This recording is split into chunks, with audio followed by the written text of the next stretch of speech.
jërë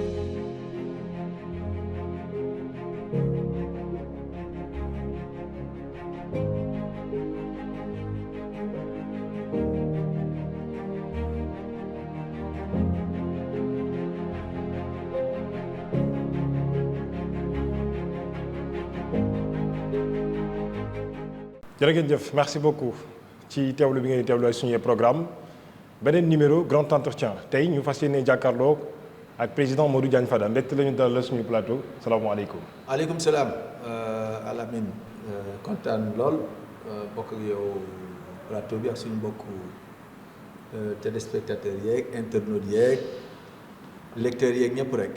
macha allah merci beaucoup président Modou Diagne Fada ma fàttali leen. moom la ñu fas yéene sekkal waxtaan ci seen beneen numéro grand entretien tey jii li nga xamante moom mooy kon gaawu alors moom moo ñu dalal tey ci li nga xam moom mooy permanence am c'est important ñu koy préciser merci encore une fois président Modou Diagne Fada je rappelle que vous êtes un pur produit de l'université Cheikh Anta Diop de Dakar où vous avez obtenu votre maîtrise de sciences naturelles bien entendu avant de s'inscrire en DEA en biologie animale Modou Diagne Fada vous êtes le président du parti de l'opposition LDR Yeesal, les démocrates réformateurs Yeesal comme on le dit. Vous êtes membre du FDR, le Front d'opposition pour la défense de la République et de la démocratie. Je rappelle que vous avez été directeur général de la Sonacos SA, ancien ministre sous l'ère Abdoulaye Wade, où vous avez occupé 3 ministères.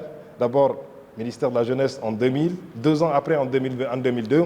Vous avez occupé le ministère de l'Environnement, de l'Hygiène publique et de la Protection de la Nature. Et en 2009, le ministère de la Santé et de la Prévention. Si je ne me trompe pas, c'est ça, président Modou Diagne Fada. Et vous avez été député, président du groupe parlementaire des libéraux et démocrates. Président Modou Diagne Fada, ça tombe bien puisque débat bi jamono ji ci Assemblée nationale bari na li ñuy daal di wax jamono jooju. On parlait déjà bi ñuy installé Assemblée nationale, je me rappelle le 2 décembre 2024, que dañoo bëgg une assemblée de rupture. Est-ce que vous en avez vu cette rupture ci Assemblée nationale? Pour être franc, je pense que je ne vois pas de rupture. En tout cas, pas dans le bon sens. Dans le sens qui avait été souhaité par les Sénégalais. Gis naa ne slogan la woon rek bu gars yi doon wax pour nax Sénégalais yi pour ñu jox leen réew mi d'ailleurs déglooguma ko liiraguma ko dégg naa kenn ci ñoom d'ailleurs tey. Il s'agit de Guy Marius Sagna. nee na rupture amul donc yaakaar naa ne seede boobu rek doy na sëkk pour wane ne la ñu doon dénoncé démb tey jii ci loolu lañ nekk. loolu nag yaakaar naa du crédibiliser l'acteur politique te tamit du tax Sénégalais yi kóoluteef gi nga xam ne war nañ ko am ci ñun ñi ñànk langue politique yi ñu am ko ci ñun parce que waxu démb dafa war a niroo ak jëfu tey. mais bu fekkente ne da ngay wax ba jàll rek soo jàllee nag yow yaa gën a raw ci safaan ñi nga xam ne ñoom nga doon wax ba jëlee leen fi yaakaar naa loolu war nañ ko moytu te Assemblée nationale bi la ma fay gis mooy député yu nga xam ne ñoo dàq tàcc député Benno Bokk Yaakaar yi député yu nga xam ne dañ naan ñun député diw lañu bu ñu waxee ñu def député yu nga xam ne bu fa diw ñëwee dañ koy tàgg ba fàttee wax askan wi. Assemblée nationale lañ bu nga xam ne itamit ku bokk ci ku jege moytul parce que mën nañ la radier def nañ ko Barthélémy Diaz. Exact. Assemblée nationale lañ tamit bu nga xam ne ku fa yoon soxla pour ñu summi sa mbalaanum kiiraay daañu ko summi te même bu amul dossier sax. daañu ko summi yaakaar naa ne cas yi bari nañu. Bien sûr. Moustapha Diop, Ndeye Saly Farba Ngom, exactement. Alors, Assemblée nationale bi bu nga xam ne dañuy violer seen règlement intérieur tey bureau bi nga xam ne mooy gouverner Assemblée nationale opposition amu ci. ndax place bi nga xam ne moom la opposition waroon am majorité daf ko siif tëdd ci. octobre lañ ciy waxaat. commission yi ren en tout cas bi ñu wote budget bi. dañu bâcler commission technique et des finances bâcler débat parlementaire bi. oui. voilà loolu la ñu gisagum te li mu wax lépp ay fait la c'est factuel.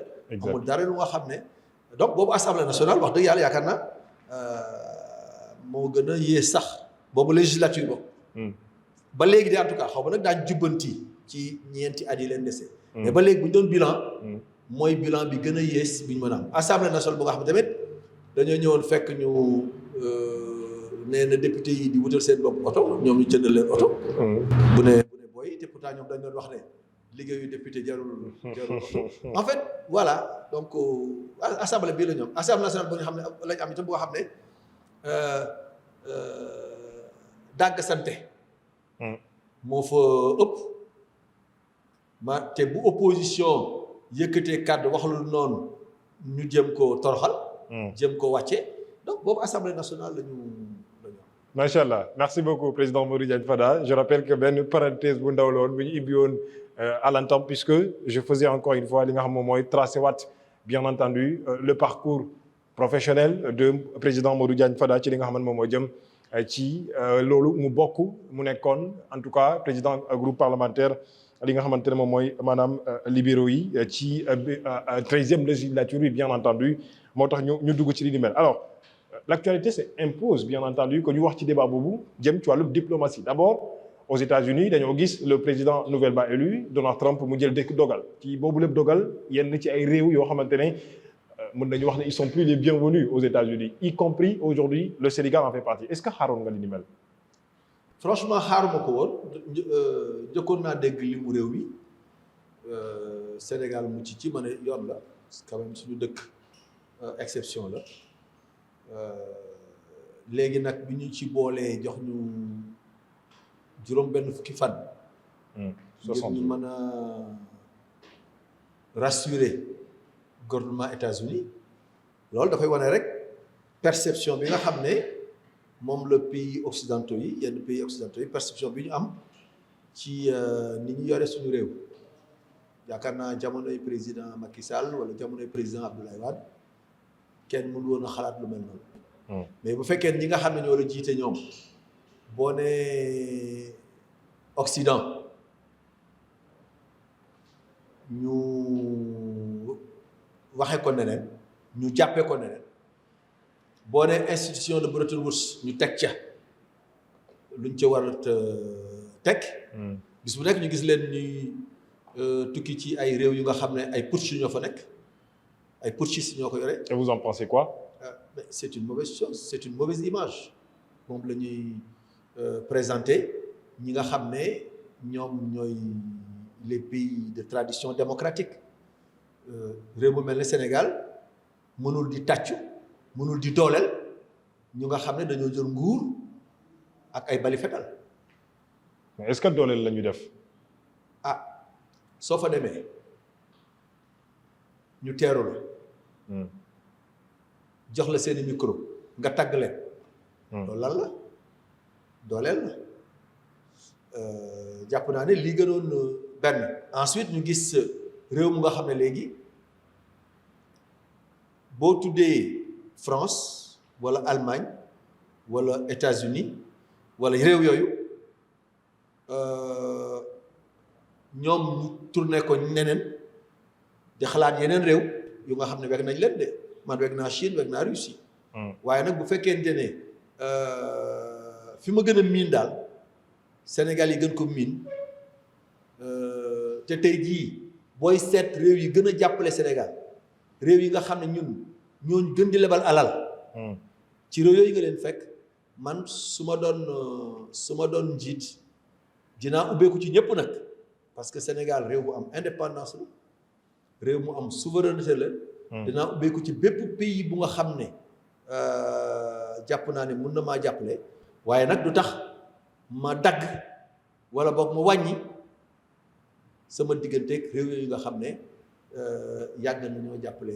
à la date du 3 avril 2024 bi nga xamante ne président Bassirou Diomaye Faye mu ngi doon def premier discours à la nation puisque jamono jooju la defoon adresse à la nation veille indépendance 4 avril 2024 ñu rappelé le président Bassirou Diomaye jël na fonction à la date du 2 avril bokk na ci discours yi mu waxoon wala en tout cas ci li mu tën yéen jamono jooju mu ne de tous les pays nous demandons respect et considération mais de tous les pays nous devons respect et considération est-ce que jàpp nga ne aujourd'hui taxawaay bi nga xamante ne jël nañ ko avec justement cette dernière sortie du premier ministre Ousmane Sonko bi gannaaw bi nga xamante ne tëj nañu frontière en tout cas wala bañ nañu ay visa yenn ci délégation sénégalaise ñu dem ci États-Unis est-ce que jàpp nga ne aujourd'hui cette relation diplomatique entre les deux pays notamment le Sénégal et les États-Unis il peut y avoir une tache noire.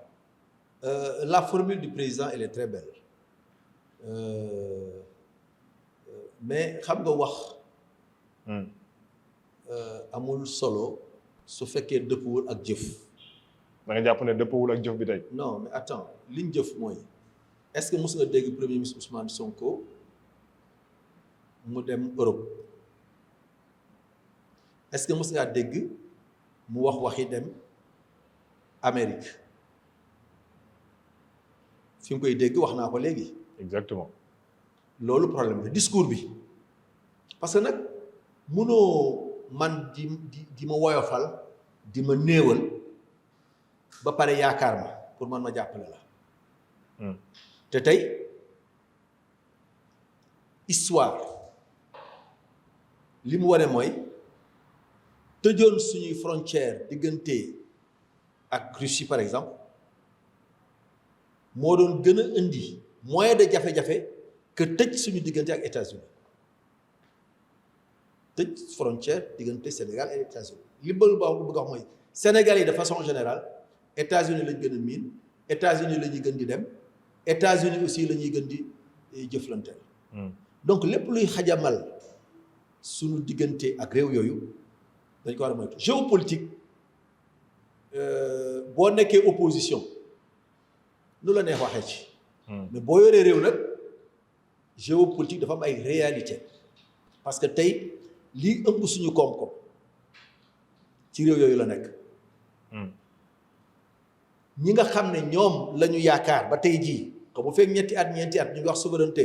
yaakaar suñu bopp yaakaar suñu doole yaakaar suñu mbay yaakaar suñu nangam on le souhaite mais loolu c'est encore des vœux pieux réalité bi mooy Sénégal liy suuxat koom-koomam liy tax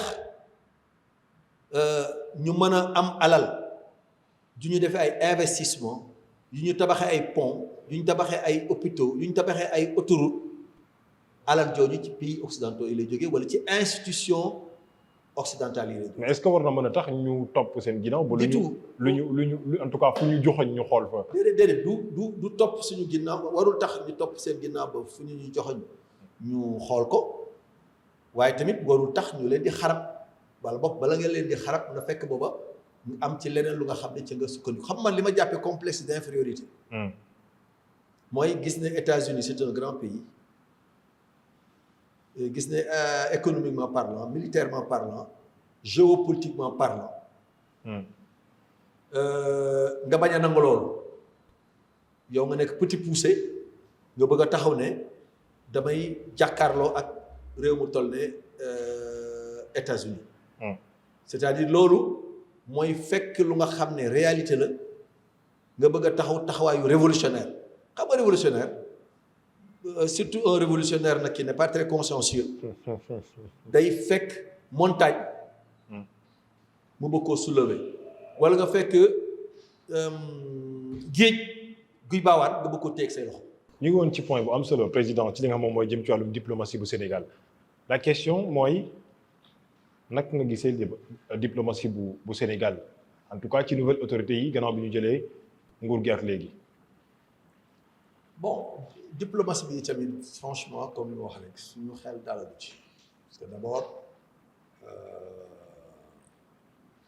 Sénégal dafa nekk dëkk bu nga xam ne dëkk bu ñu yàgg a weg la. d'ailleurs weg gi ñu wegoon d'ailleurs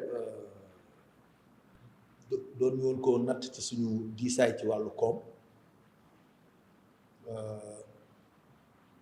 doon ñu ko natt aussi ci suñu am doole suñu armée am doole doon ñu ko natt aussi ci Sénégal yaatuwaay bi mu yaatuwaay wala superficie bi mu toll wala ñaata nit ñi fi wala ñaata nit la am Sénégal mais amoon nañu lu nga xam ne doon nañu ko wege mooy suñu image. est-ce que dañu ko ñàkk. ñu ngi ci yoon bi ndax bu ñu demee tey ba bu ñuy xëccoo Banque africaine de développement candidat Sénégal di ko ñàkk ci kanam candidat yenn réew yi respecté na man nag respecté naa réew yëpp parce que pour man c'est toujours l'Afrique mais lu ma beneen réew jege-jege nag sama réew gën ma koo jege suñu demee te loolu suñu demee tey ba ci FIFA Sénégal di fa wut benn poste ñeneen jël ko ak yeneen yu nga xam ne depuis 1 an ñu ngi koy wut sur le plan national te mënuñu ci jot ça veut dire que war nañu xoolaat suñu diggante ak réew mi te man lépp li tax rek mooy am nañu ñëw Sénégal ñu bees ñu ko jiite wax bi ñuy wax doxalin bi ñuy doxale dalul xelu partenaire u Sénégal dalul xelu réew yi nga xam ne ñoom la Sénégal daan jëflanteel ci lu bare tey par exemple gëm naa ne réew mu mel ne Côte d'Ivoire su fekkoon ne président Macky Sall moo fi nekk taxaw bi am ci baat du ko am su fekkee ne président Abdoulaye Wade moo fi nekk taxawaay bi am ci candidat wu Sénégal bu yoree bu doon xëccoo baat du ko am. donc vous pensez que da nga jàpp ne Amadou bi doon xëccee Wade aujourd'hui il est victime d'un changement de régime. pour man parce que la qualité intrinsèque du candidat ñëpp ko nangal nañ ko. exactement. parce que bu dee xam Wade rek jàpp naa ne ci ñi ko gën a xam la bokk. poste présidence direct moo ko dese woon. moo ko dese woon te ñëpp gisoon nañu ni mu jege woon ak président sortant. exactement. nekk presque benn foo gis président sortant bi gis ko. alors donc suñu demee tey bañ koy xëccoo muy tëddee neneen am nañ ko ensuite ñi nga xam ne ñoom ñooy porter la voix de la diplomatie sénégalaise bu ñu taxawee ci tribune officielle aux Nations Unies wala ñu taxaw ci tribune officielle aux organismes internationaux yi sëñ bi bu ñu làkkee français doo xam ba xam français la ñuy làkk bu ñu làkkee chinois doo xam ba xam chinois la bu ñu làkkee anglais doo xam dafa am lu nga xam ne aussi sans personnaliser quoi que ce soit réew mi dafa am lu mu romb. loolu benn aspect nag mooy normalement diplomatie domaine réservé au président de la République la. bon xaw ma nag ba xam ba léegi mbir moomu. noonu la tëddee wala déet. Voilà. On verra bien en tout cas li wóor ba wóor mooy le premier ministre sénégalais Ousmane Sonko est présentement en Chine ci ab visite boo xamante ne mu ngi ko fa daal di def visite de travail la ñu wax gis nañu le programme déjà bi nga xamante ne établir nañ ko oui vous voulez en parler quelque chose ci visite du premier ministre. mooy li ma wax rek man su ma doon premier ministre du Sénégal. oui dinaa dem Chine de parce que quand même Chine c'est un gros partenaire du Sénégal. exactement très gros partenaire du Sénégal. exactement waaye nag man damaa tàmbalee ci yeneen réew yu nga xam ne tey boo dee xool ñee li ñuy jàppale ak li ñu Chine di jàppale ak ñoom li ñuy jàppale. mais est-ce que nekkul dañuy xoolaat collaboration partenariat bi xëy na ñu gën ko densifier ci yeneen. xam nga loolu muy tàmbalee on a vu gis nañu mu ngi tàmbalee ci président Ablaye Wade bi mu ñëwee mu def ne oui au maintien du partenariat historique culturel tout ce que vous voulez avec ce qui était là mais ouverture. exactement président Ablaye Wade moo fi dugal Chine fii buñ dañuy fàttaliku mais beneen Chine bi la fi président Ablaye Wade fekkoon. beneen Chine la fi président Ablaye Wade fekkoon Ablaye Wade moo dem jubóowaat ak Chine bu mag bi. Ablaye Wade moo fi indi Turquie Ablaye Wade moo fi dugal pays yi ñuy wax les pays pétrodollars Qatar Koweït. donc diversification c'est normal parce que monde mooy doxee noonu waaye nag doo jeng wane rek yow na yow sa orientation idéologique xaj na mooy réew yi nga xam ne beneen gis-gis la ñu am ci wàllu démocratie beneen xalaat la ñu am ci wàllu démocratie même bu fekkee ne économiquement ay réew yu taxaw lañu te dafa mel ne moom premier ministre ñooñu la gën a jox bopp ñooñu la gën a jox nopp man nag loolu du sama gis-gis man d'accord naa pour ma am ak jàmm Russie am ak jàmm Chine mais Occident lañ yàgg di collaborer muy les pays de l'Union européenne les pays d'Amérique du Nord nañu consolider loolu pare après maintenant ñu ubbeeku rek.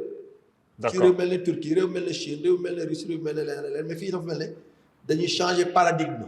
Mais booy changer paradigme nag foo nga nangoo endosser les conséquences te conséquences mooy gars yi dañu xoj sur le plan international parce que quand même le système international dafa am ñu ci teg seen loxo.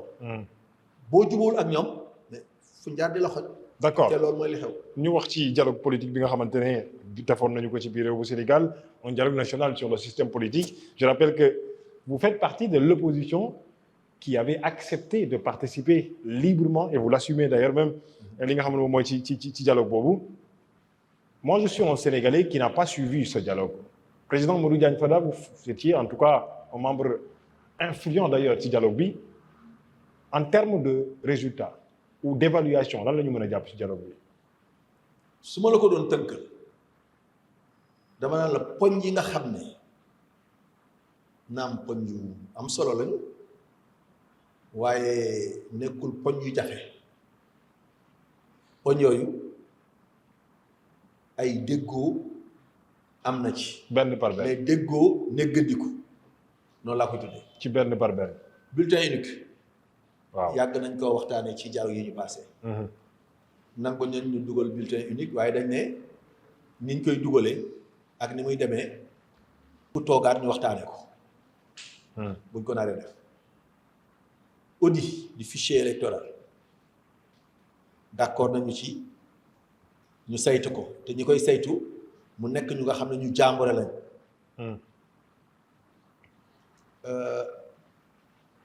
inscription permanente. xam nga fii dañ naan at mu jot dañu ubbi 6 mois révision ordinaire. suñu jubee ay élection ñu def révision extraordinaire. léegi dañu ne nañuy ubbi liste yi de façon permanente heure bu la neexee rek nga dem bindu ci pour yow mi nga xam ne atteindre nga 18 ans. muy la majorité électorale loolu d'accord nañ ci. mais li ñu d'accordul nag mooy. kon yooyu rek ngeen di jot d'accord attends non maa ngi ñëw ci même poñ bi laa nekk mais li ñu d'accordul mooy. soo amee fukki at ak juróom-ñett rek ñu daal di bind ci fichier électoral basculement automatique des primo-votants loolu d'accord ci. lu tax. mais parce que jeune bi nga xam ne déjà Sénégal boo amee 5 ans su la neexee nga wut sa carte d'identité nationale. exactement. soo amee 16 ans. obligation la pour yow xale bi nga am sa carte d'identité nationale mais Al Amin Senghor juddoo Kaolack masala date de naissance am extrait de naissance am carte d'identité ñu def ci Kaolack la juddoo. mais on ne connaît pas encore son adresse électorale parce que mën nga juddoo Kaolack di voter Dakar donc kenn mënul basculer Al Amin Senghor bu amee 18 ans ñu basculer ko directement dans le fichier électoral. parce que en ce moment-là il sera sans adresse électorale ñoom loolu bëggoon nañ ko ñu leen techniquement loolu mënut a nekk. par contre la permanence de l'inscription maanaam heure bu la neexee nga bindu dina may xale bi nga xam ne bu amee 18 ans dina ko may mu mën a bindu heure bu nekk. Dématérialisation des actes du processus électoral ñu loolu ànd nañ ci parce que ñun dañu opposition bu nga xam ne dañuy daw progrès. tey su ma nekkee candidat élection présidentielle war a dajale 60 000 parrains suñu ubbee benn portail ba nga xam ne comme étudiant bi nga xam ne day dem campus France wala dafay wut visa wala sénégalais lambda bi wut visa France wala visa Amérique wala visa Canada ubbi nañ benn système bu nga xam ne kayit yi ñu la laaj danga ko ciy dugal. bis boo ko dugalee ba li nga war a tontu yëpp nga tontu ko système bi généré benn kayit bu la wan ne yow sa dossier mat na loolu ñu bañuñu ko par exemple parrainage yi ñu benn portail bu nga xam ne yow candidat nga 60 000 parrain lañ la laaj boo ñëwee jël nga kenn dugal parrain bi mu validé bu fekkee ne parrain boobu am nañ keneen ku ko jël ku la ko njëkk a jël du ko validé. nga dem ba motal sa 60 000 parrain yi nga laaj mu généré la benn quitus nga yore sa quitus dem déposer ce dossier kenn la wax ne amoo parrain yu mat yooyu bañuñu ko. waaye nag mais ci point boobu.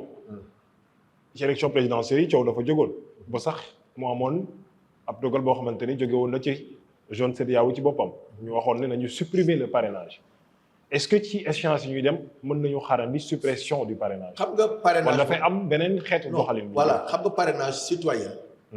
honnêtement li ñuy wax parrainage citoyen moom atteindre na ses limites. parce que bu ñu laajee benn candidat un nombre de parrains requis xamu fu mu jaar ba am ko xamuñu dafa tricher xamuñu dafa jël liste électorale bi sélectionné ay carte d'identité xaw ma nu mu def daal mais daal fexe na ba am parrain yi ñu koy laaj répartis dans les régions demandées ak nombre bi nga xam ne mooy nombre minimal 2000 parrains par région et cetera. ba nga am say parrain nga dem wote ji c'est vrai ki lay parrainé waxu la ne dama lay woteel. exactement. mais nag am na ñu nga xam ne parrainé wuñ la mais xëy na gis nañ sa campagne gis nañ sa jëmm jotuñu woon ci information bi dañ la war a parrainer mais xëy na ñooñu tam wootee jotee war nañ laa woteel donc man je pars du principe que boo amee 60 000 parrains soo demee élection présidentielle lu mu gàtt war nga am 60 000 voix. mais boo demee élection présidentielle amoo 60 000 voix loolu mooy parrain yi nga am y a de faux parrains le système a des problèmes donc loolu il faut ñu jàngataat ko système mu parrainage nag pour mën a mu nekk filtre amul benn problème mais nag système mu parrainage dañ ko war a yaatal biir bay parrainage citoyen am na mais war na am aussi parrainage des élus. amoon na fukki maire téeméeri maire ak ñaar fukk lañ lay laaj moom la 120 maire loolu dafa bëri. 13 députés lañ lay laaj mais 13 députés bu ñu la laajee 13 loolu c'est incohérent 13 députés bu ñu demee ci quotient électoral du député pour nga am député quotient bi ñu passé 42 000 voix lañ lay laaj des choses comme ça mais yow kon li ñu la waroon laaj mooy xañ na 2 députés ndax 2 députés font 80 000 voix. mais bu ñu la laajee 60 000 voix. ak 13 députés bu fekkee député bu nekk plus de 40 000 voix la si vous multipliez 13 par 40 000 voix ça vous fait presque 500 000 voix. donc loolu problème la alors donc incohérence yooyu nag la ñu war a jubbanti ci parrainage principe bi d'accord mais nu ñu koy defee rek problème la donc problème même accord yi ñuy wax accord mën na am sur le principe wante dañu war a toog pour seet nu ñu koy wax mode de scrutin bi. désaccord total la. désaccord c'est-à-dire. mooy jubóowuñ ci parce que ñoom biñ nekkee ci guddi gi dañ doon wax ne mode de scrutin bi ñuy def Sénégal baaxul dañ doon wax ne majorité liste majoritaire à un tour. dafay war a jóge. parce que gis nañu ne. lii génn ci kees yi dëppoowul ak li nekk assemblée nationale. tey bi ñu ñëwee ñooy leen waaw leen li ngeen doon wax démb fekk si nañ leen ci léegi nañ changé mode de scrutin. la moo tax démb déggoo leen woon loolu. yaa ngi dégg non li ngeen doon wax démb la ñu wax ñu fekk si nañ leen ci ñoom ñoo ko doon wax. mais ñoom ñoo ko woon wax démb te yéen déggoo leen. mais ñoom ñoo ne rupture bu ñu fàttalee. ñoom ñoo ne li fi daan nekk baaxul. ñoom dañuy ñëw pour indi yu bees. donc lépp lu nga xam ne dafi yàggoon ñoom ils sont attendus pour ñu soppar ñu ko. est-ce que c'est pas parce que aujourd'hui aussi loolu daf leen di arranger par rapport ak ñoom. léegi nag bu fekkee loolu mooy politique nag léegi bu fekkee loolu mooy rupture kon li ma doon wax léegi rupture amatu fi bu fekkee da ngay wax da lay arranger parce que mode de scrutin bi fi nekk. Sénégal da ko war a romb xam tax Sénégal war ko romb. même réew yi nga xam ne man ñoom laay woowee les démocraties de la boole. mooy dëkk yi nga xam ne bi ñu commencé am démocratie. mooy quand François Mitterrand a fait son appel fële ca Bool mu ne conférence nationale Mali def conférence nationale Niger def conférence nationale ku def conférence nationale taxawal CENI taxawal système taxawal nangam démocratie yooyu bokkuñu ak Sénégal conférence nationale mosu fi am. mode de scrutin bi ñuy wotee lan la dañu wax ne 45% liste majoritaire 55% liste proportionnelle. tey bi ñu wotee ba pare le PASTEF la liste PASTEF am na téeméer bu nekk juróom fukk ak ñeent baat du noonu. mais tey boo demee assemblée nationale ci téeméeri député ak juróom benn fukk yeeg juróom liste PASTEF ba am na fa téeméeri député ak fanweer boo ko xaymaa mooy téeméer bu nekk am nañ fa daanaka ñoom juróom-ñett fukk alors que suffrage yi li ñu leen jox mooy téeméer bu nekk juróom fukk ak ñeent y a problème dañu war a am système bu nga xam ne lay génn ci kees yi day dëppoo ak représentation nationale loolu nag pour ñu am ko département yu bari nga xam ne département à plusieurs députés lañu. Dakar 7 députés la. oui Mbacké 5 députés. Pikine 5 députés. ainsi de suite département yooyu dañ fay dugal proportionnel parce que moo gën a démocratique moo gën a équitable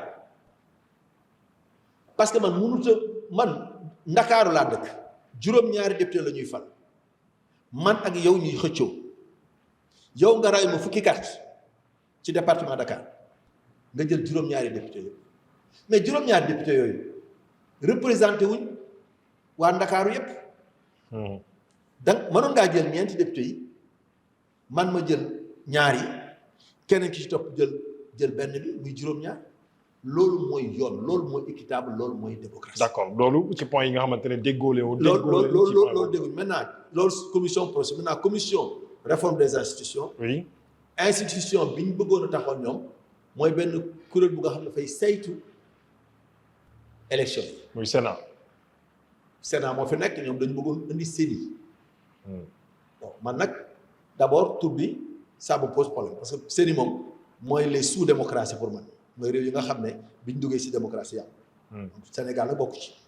benn ñaareel bi une structure indépendante ci ka ko jiite ñu ne décret moo ko fal décret bi ku koy jël président de la république même bu fekkee officiellement nekkatul secrétaire général parti bi tamit day assumer ne moom militant parti ba la kooku bu ne maa day indépendant mën naa def point d'interrogation moo tax man mënuma sóobu ci kuréel gu bees gu nga xam ne xamul lu mu ëmb xamul lu nekk ci biir. loolu ngeen di wax ne balaa ñuy bind proposition de loi bi ñu woo leen ngeen toog. waxtaanee non mais d'abord dama ne si ci fànn boobu. système bi fi nekk. système bu nga xam ne Sénat la muy superviser direction générale des élections di organiser ci kaw ci suuf mu appuyé wu ci sous-préfet yi ak préfet yi gouverneur système boobu daal indi na fi jetti alternance. kon bala ñu ko soppar ñi nañu wóor ne li ñu fiy teg day gën a xóotal démocratie day gën a yokk transparence. d'accord waaye tant que ñun loolu wóoru ci ñun duñ mën a ànd ci. beneen poñ bi nga xamante ne coow la woon ci dialogue bi muy le statut du chef de l'opposition ndax déggoo am na ci wala déggoo amu ci. non loolu moo ngi ci commission mooy première commission mooy commission démocratie liberté ak droits humains commission boobu moom bu fekkee ne sax yeneen ñaari commission yi mën ngaa wax ne am na fi ay accord de principe. boobu moom daanaka jubawuñ ci dara ndax lépp lu gars yi doon xeex démb rek biñ leen ko tegalaatee ci taabal ji dañoo rëññee. statut du chef de l'opposition kooku constitution bi moo ko bind. exactement. boobaak léegi nag loi amagul pour wax nuñ koy doxale dialogue yi ñu passé amoon na ci lu ñu d'accord boroon ko def loi. ñoom biñ ñëwee dañ ne comme ñoom seen président parti mëntul nekk président de la république suñu waxee ne dañuy am statut de l'opposition et de son chef mënul am chefu opposition te amul chefu majorité kon ñoom loolu ànduñu ci. Article 80 article 254 les articles liberticides là yi nga xam ne ñoom dañ ko yàgg a dénoncé ndax ci yooyu la ñuy tëj gars yi boo déggee Moustapha Diakhaté tëj nañ ko Abdou Nguer tëj nañ ko Assane Diouf tëj nañ ko ci article yooyu la ñuy sukkandiku ñu jàppoon ne buñ ñëwee daañ leen bindaat encadré waat leen. donc article yooyu jàpp ngeen dañoo war a. dañu war a xoolaat oui dañu war a xoolaat mais ñoom nanguwuñ.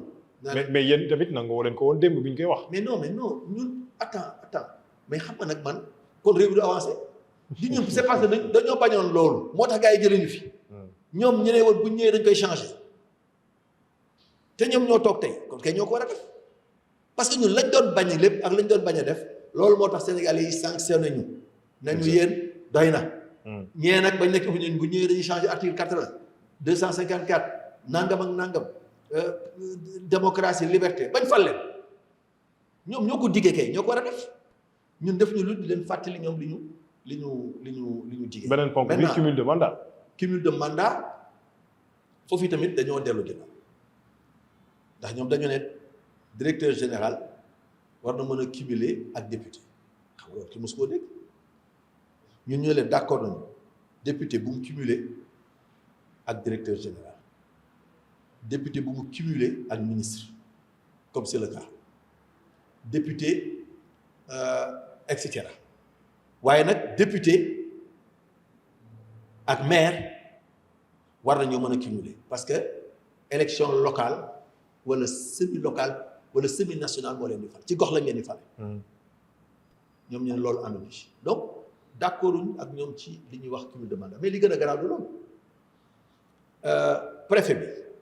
su may manifester depuis président Abdoulaye Wade daf na léegi kenn du ñaan autorisation pour manifester da ngay informer rek l'autorité waaye nag dafa am délai bu ñu la jox pour nga informer ko autorité bi nag moom amul benn délai pour tontu la. mën na bàyyi ba ñetteelu bisu manifestation bi mooy la bàyyi naa la mën ngaa organiser wala ba mu bàyyi ba bisu manifestation mu ne la tere naa ko parce que trouble à l'ordre public ñu ne leen nag mais loolu préfet bi. décision administrative lay jël décision administrative dañ ko mën a attaquer tribunal ñu ne nañuy yokk délai yi pour que ñiy ñaan am délai bu gën a yàgg pour ñaan mais moom muy tontu yi tamit mu am obligation ñetti fan avant manifestation mu tontu su ko defee bu la tontoo pour nga def nga mën a am temps pour waaj bu tontoo ne la mënoo def nga mën a am temps pour attaquer ko tribunal waaye loolu kay dëgg nopp na ko dégg. gars yi dañoo béy liñ doon dénoncé naan arrêté Ousmane Ngom. ne plateau kenn du fi manifester. exactement place de l'Indépendance xam nga dénoncé nañ ba tey tey nee nañ loolu baax na sa gars yi nañ loolu baax na.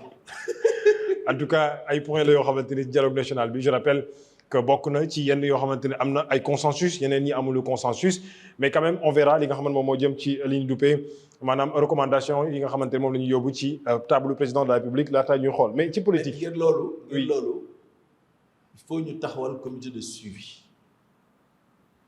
parce que kuréel boobu parce que même les rapports officiels yu ñu présenté à la cérémonie de clôture du dialogue dañ ne sont des rapports provisoires. Il n'y a pas encore de rapport définitif. Maintenant pour que les rapports soient définitifs pour que les accords de principe deviennent des accords ou des désaccords parce que mën nañu am accord de principe sur bulletin unique ñu dem ci ni ñu koy doxalee ak ni ñu ko bëgg a tëggee ñu waroo ci bu boobaa désaccord lay nekk. Il faut donc mu am comité de suivi pour que les accords de principe deviennent des accords ou des désaccords mais aussi pour ñu xam li ñu d'accord ak li ñu d'accord pour que président de la République en toute connaissance de cause mu xam yan dogal lay jël ak yan dogal la dul jël d'ailleurs ñun wax nañu ne daañu ko bind lettre moom président de la République. wax ko dialogue bi liñ ci jëlee liñ ci d'accord liñ ci d'accord pour que kenn ku ko mën di nettali tamit mu xam ñun li suñu position ci lii ak li suñu position ci. sànq bi may présenté wax naa la vous êtes membre du FDR le Front pour la défense de la démocratie et de la République dafa tas wala tasul. non tasul bon maintenant FDR ci biir FDR dafa am ay partis yu nga xam ne dañoo d'accord pour dem ci dialogue bi am ay partis yu nga xam ne d'accord pour dem ci dialogue bi. am ci ñoo xamante ne génn nañu FDR. kan moo génn. Anta Babacar Ngom. oui génn na avant ñuy waxu dialogue bi bon sama rakk jooju way génn na bon na jëm foofu jël parce que elle est trop gentille pour que voilà génn na voilà mais ça c'est inhérent à la vie des organisations politiques. Mais est-ce que le fait que ngeen dem dialogue ñi d'accord ñu. non moom je parle plus de Anta Babacar Ngom. mais est-ce que désaccord en fait. je veux dire idéologie différente boobu am ci biir FDR est-ce que ça ne fragilise pas le front qui en quelque sorte a uni la majeure partie de l'opposition sénégalaise? Non, vous savez cette affaire-là dialogue bi waxtaan nañ ci entre partis yi nga xam ne bëggoon nañ dem dialogue ak partis yi bëggul dem dialogue. waxtaan nañ ci. D'accord. Par exemple ñun ak APR waxtaan nañ ci. lañ mujj mooy ne ku nekk wekk sa position morom comme mu ñu cee déggoo ñun ñu wekk APR ci dogal bi mu jël ne moom du bokk ci dialogue bi APR aussi wekk ñu ci ñun dogal bi ñu jël ne dañuy bokk ci dialogue bi. mais nag ñu ne loolu yàqul dara ci FDR su dialogue bi jeexee nañu woote waat FDR parce que FDR objectif yi mu doon viser bokkul ak opposition bokkul ak dialogue bi. dialogue bi étape la.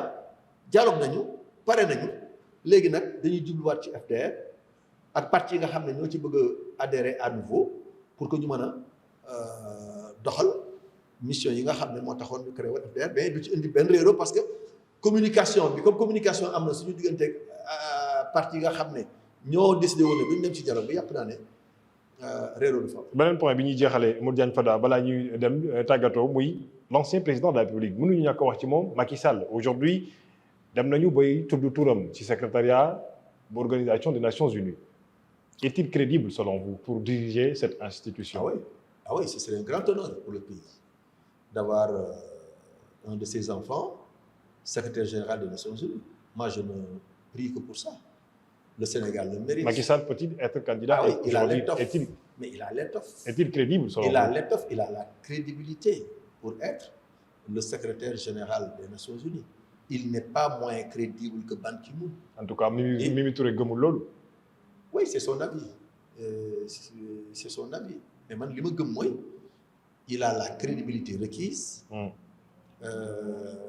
C'est une haute personnalité respectée en tout cas par ceux qui tiennent le système des Nations Unies.